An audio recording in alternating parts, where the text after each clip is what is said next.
দিল্লিতে বাংলাদেশের সাবেক প্রধানমন্ত্রী শেখ হাসিনাকে একটা সংবাদ সম্মেলন করতে দেওয়ার পরেই বাংলাদেশের বর্তমান সরকার তারেক রহমান সরকার যে চোখ পাকিয়ে মুখ পাকিয়ে হুঙ্কার দিয়ে ফেসবুকে পররাষ্ট্র মন্ত্রণালয়ের তরফে একটা প্রেস বিজ্ঞপ্তি ছুড়ে দিয়েছিলেন, তখনই প্রশ্ন করেছিলাম যে ঠিক কূটনৈতিক ভাষায় এরকম আর হবে না, কোনোদিন হবে না, এটাই শেষ কথা, এই সুরে এতটা ক্ষুব্ধ হয়ে কোনো প্রেস বিজ্ঞপ্তি দেওয়াটা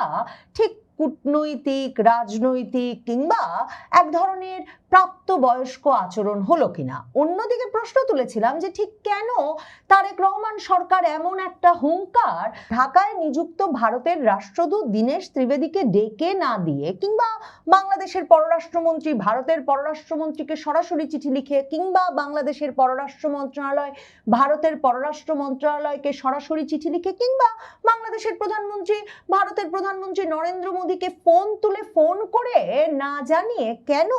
ফেসবুকে এরকম একটা প্রেস বিজ্ঞপ্তি পেশ করলেন। কিন্তু যেদিন সরকার এই হুঙ্কার প্রকাশ করেছে ফেসবুকে, সেদিনই সরকারের আচার আচরণে এবং কর্মকাণ্ডে এখন পরিষ্কার দিল্লিও জানে, ঢাকাও জানে সরকার উপর দিয়ে এসব হুঙ্কার দেবে বটে, কিন্তু অন্যদিকে লেজ গুটিয়ে দিল্লির সঙ্গে নানা রকম দর কষাকষিতে এবং নানা রকম সমর্থন চাইতে এক রকমের কাকুতি মিনতি করবে বলেই সম্ভবত সরকারের দশাটা হয়েছে এই যে স্থানীয় মানুষের কাছে, দেশের মানুষের কাছে, ভোটারদের কাছে, দেশের সমর্থক নেতা কর্মীদের কাছে ইজ্জতটুকু রক্ষা করতে তারা ফেসবুকে হুঙ্কার ছাড়ার পথ বেছে নিয়েছে। মনে করে দেখেন, শেখ হাসিনা সংবাদ সম্মেলন করার কয়েক ঘন্টার মধ্যে ফেসবুকে একদম চ্যাট জিপিটি লিখে দেওয়া দাঁত ভাঙা ইংরেজিতে যেই স্ট্যাটাসটা বাংলাদেশের পররাষ্ট্র মন্ত্রণালয় প্রসব করলো, সেই স্ট্যাটাসটা অনেকটা প্রেসিডেন্ট ট্রাম্পের ওই যে ট্রুথ সোশ্যালে দেওয়া পোস্টটা, সেটার কথা আমাকে মনে করিয়ে দিয়েছে। যেখানে মনে থাকবে আপনাদের, সেই কত মাস আগে প্রেসিডেন্ট ট্রাম্প বলে দিয়েছিলেন আজই হবে ইরানের সভ্যতার শেষ দিন, আজকেই নাকি আমেরিকা এমন বোমা সব ফাটাবে ইরানের বুকে যে ইরানের সভ্যতা চিরতরে মানব জাতির মধ্য থেকে নিঃশেষ হয়ে যাবে, আর কোনো চিহ্ন খুঁজে পাওয়া যাবে না। এরপরে 6 মাস ধরে এখন ইরান এমন যুদ্ধ করছে যে প্রেসিডেন্ট ট্রাম্পের যুক্তরাষ্ট্রেরই নিঃশেষ হওয়ার অবস্থা হয়েছে। শুধু তাই নয়, অন্তত যে প্রেসিডেন্ট ট্রাম্পের ক্ষমতার চেয়ারটা একদম নড়বড়ে হয়ে গেছে, তিনি যে মহা বিপদে পড়েছেন, সেটা মার্কিন যুক্তরাষ্ট্রের সকল বিশ্লেষক এবং সারা পৃথিবীতেই সংবাদ মাধ্যমগুলো থেকে শুরু করে আকেলমান্দ সকলে লিখছেন। এই যে শেষ করে দেব, আর কোনো সম্পর্ক রাখবো না, এটাই আমার শেষ কথা, এ ধরনের কথা। তাই প্রেসিডেন্ট ট্রাম্পই সামাল দিতে পারেন না, আর বাংলাদেশ যার 3 দিকে ভারতের মতো একটা বিরাট দেশ, তারা কিভাবে সামাল দিতে পারবে এই প্রশ্ন তুলেছিলাম। কারণ ওই চিঠিতে বাংলাদেশ বলল তারা তীব্রভাবে ক্ষুব্ধ যে শেখ হাসিনার মতো একজন জেনোসাইডার, গণহত্যাকারী, পলাতক আসামিকে ভারত সংবাদ সম্মেলন করতে দিয়েছে। শুধু তাই নয়, ভারত এমন অবস্থায়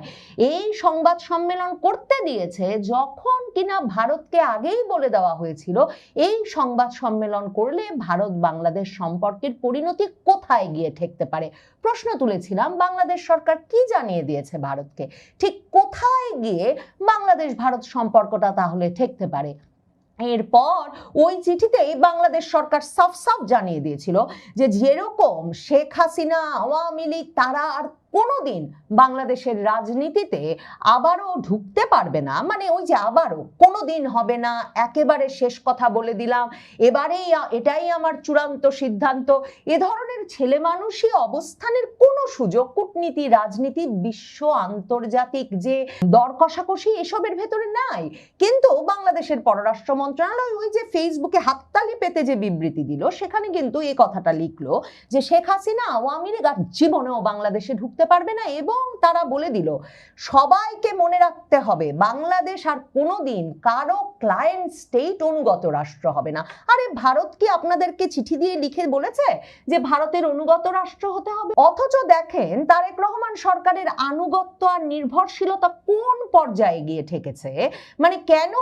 দীনেশ ত্রিবেদীকে ডেকে পর্যন্ত এই চিঠিটা সরকার ধরিয়ে দিল না, ফেসবুকে হাততালি পাওয়ার জন্য পোস্ট করে এই কাজ সারলো, তার প্রমাণ হচ্ছে যেদিন এই চিঠি নিয়ে দিকে দিকে ধন্য ধন্য রব যে আহা তারেক রহমান সরকার উপযুক্ত জবাব দিয়েছে মোদী সরকারকে, সেদিন কিনা দীনেশ ত্রিবেদীকে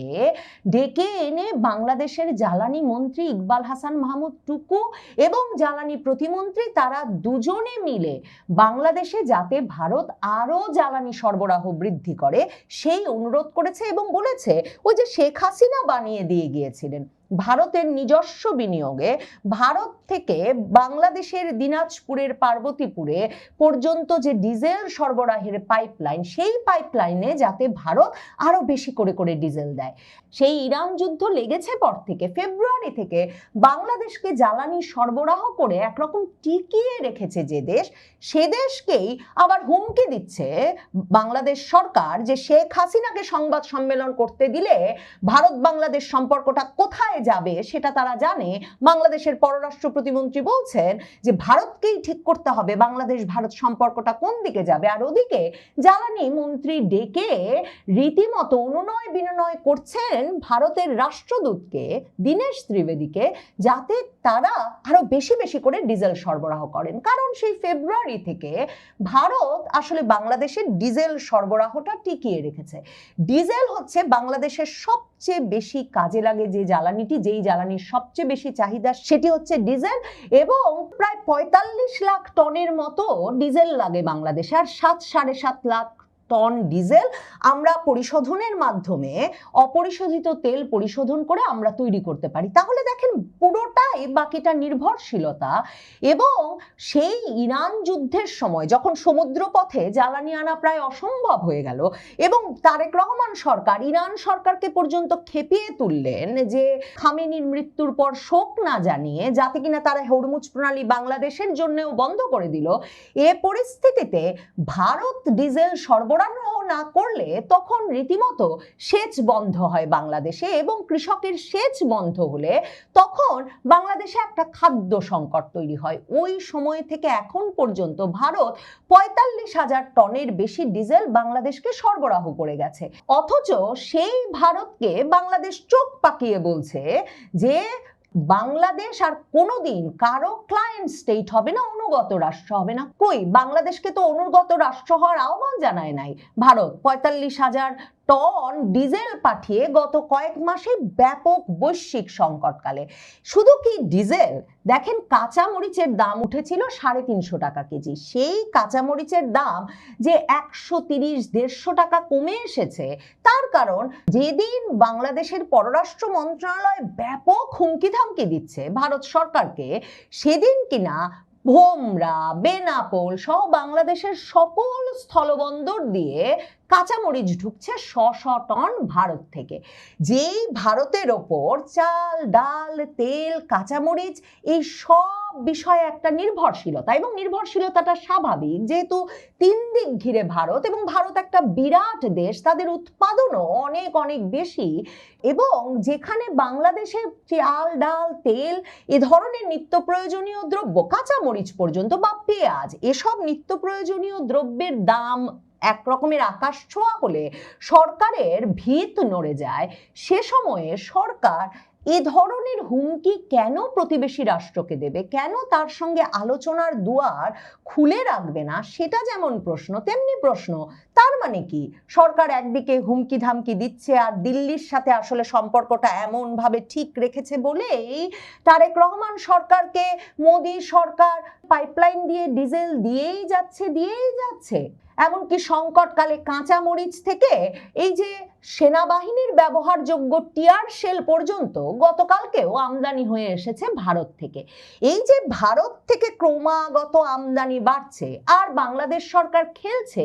না না ভারতের সাথে আমরা কোনো সম্পর্ক রাখবো না, শেখ হাসিনা যতদিন ভারতে আছেন ততদিন, সেই খেলাটা কিন্তু শুরু করেছিলেন ইউনূস সরকার। ইউনূস সাহেব এই বক্তব্য দেশি বিদেশি মিডিয়ায় দিয়েছিলেন বলেছিলেন যে ভারতের উপর থেকে নির্ভরশীলতা আমরা কমিয়ে আনবো এবং আমরা ভারতের সঙ্গে বাণিজ্য আমরা কিছুতেই স্বাভাবিক করতে পারি না যতদিন পর্যন্ত শেখ হাসিনাকে ভারত আশ্রয় দেবে। অথচ অন্যদিকে দেখেন ভারত মাসের পর মাস ভিসা বন্ধ রেখেছে, ভিসা নতুন করে চালু করেছে বটে, কিন্তু এখনো সেটা পরিমাণে ভীষণ রকমের কম। অন্যদিকে ভারত তার ইচ্ছা মতো পুশিন, যেই কাজটা তারা বহু বছর ধরে করতে চাইছিল, মানে বহু বছর ধরে বিজেপির কথা হচ্ছে বাংলাদেশের লোকেরা অবৈধ অনুপ্রবেশ করে ভারতের কাজ সম্পদ সব নষ্ট করছে ভারতে ঢুকে, এবং তারপর শেখ হাসিনা সরকারের সঙ্গে ঘনিষ্ঠ সম্পর্কের কারণে তখন তারা পুশিন করার সাহস পেত না। এখন মোদী সরকার সেই 2025-এর মে থেকে ইউনূস আমল থেকে যে পুশিন করে যাচ্ছে অবৈধ অনুপ্রবেশকারী বাংলাদেশিদের নামে, সেই পুশিন তারা অব্যাহত রেখেছে। তারা ট্রান্সশিপমেন্ট সুবিধাটা বন্ধ করেছে, মানে যার মাধ্যমে বাংলাদেশ থেকে স্থলপথে ভারতের বিমানবন্দর পর্যন্ত যে ভারত থেকে বিমান ধরে ইউরোপ সহ বিভিন্ন দেশে বাংলাদেশের তৈরি পোশাক রপ্তানি করা যেত, সেই পথটা তারা বন্ধ করে রেখেছে। ভারত স্থলবন্দরগুলো দিয়ে পণ্য পাঠানো বন্ধ রেখেছে বাংলাদেশ থেকে, অথচ বাংলাদেশ আমদানি বাড়িয়েই চলেছে আর মুখে বড় বড় কথা বলছে, হুঙ্কার ছাড়ছে ফেসবুকে। ভারত সরকার থোড়াই কেয়ার করছে। তারা শেখ হাসিনাকে যেমন সংবাদ সম্মেলন করতে দিচ্ছেন, আন্তর্জাতিক সংবাদ মাধ্যমের সাথে সাক্ষাৎকার দিতে দিচ্ছে, তেমনি দীনেশ ত্রিবেদীর সঙ্গে এখন তারেক রহমানকে জরুরি ভিত্তিতে 10ই আগস্ট দেখা করতে হচ্ছে। কে বলতে পারে এ অবস্থায় তারেক রহমানকে বিমস্টেক সভাপতি হিসেবে তার কাছে যে দাওয়াত পৌঁছেছে, সে দাওয়াতটাই মেনে নিয়ে দ্রুত ভারতেও রওনা হতে হয় কিনা। কারণ শামা ওবায়েদকে যখন পররাষ্ট্র মন্ত্রণালয়ের ব্রিফিংয়ে জিজ্ঞেস করা হয়েছিল যে এরকম একটা প্রেস বিজ্ঞপ্তি দেওয়ার পর ভারত বাংলাদেশ সম্পর্কটা কোথায় গিয়ে ঠেকবে, তখনও শামা ওবায়েদ বলেছেন বাংলাদেশ অবশ্যই ব্রিক্স সম্মেলনে অংশগ্রহণ করতে চায়, তবে প্রধানমন্ত্রী সময় করতে পারেন কিনা সে বিষয়টাই এখন দেখা হচ্ছে। এখন দেখা যাক জ্বালানির বিনিময়ে ভারত কি কি আদায় করে নেয়। অন্তত বাংলাদেশের পররাষ্ট্র মন্ত্রণালয়ের হুমকিতে যে ভারত সরকার